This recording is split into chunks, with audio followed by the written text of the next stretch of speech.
New Orleans looks a lot different today than it did in late August and early September of 2005. There was nothing, there was no life, there was no movement, there was no people, there was nothing happening. It was a major city and there was nothing there. It was just destruction. Matt Clark, a retired chief gunner's mate in the United States Navy, was on board the USS Tortuga in 2005. Matt Clark happens to be my dad. His ship and fellow crew members were deployed to Louisiana following Hurricane Katrina's landfall. We were kind of just trying to prepare for a little bit of everything.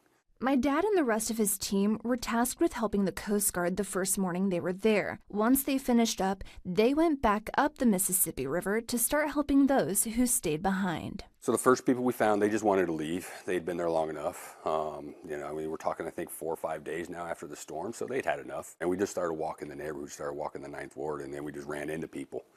And as we ran into people, we just offered help. Times were tough for all. It was really hard to find fuel. I mean, we had barely enough gas on board the ship to even operate our own craft.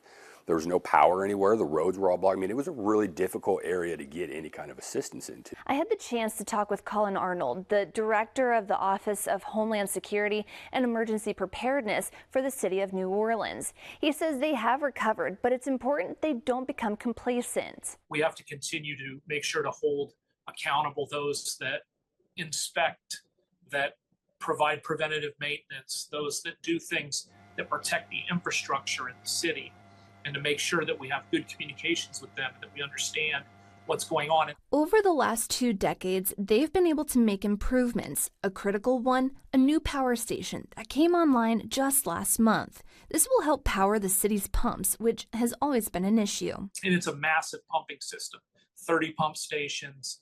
It has the equivalent capacity of pumping the Ohio River in the opposite direction. It's going to be a game changer for us as far as being able to really power that drainage system through anything. There's also been added protection to the area, a 2-mile surge barrier. But they can close that wall and it protects us up to 28 feet of storm surge.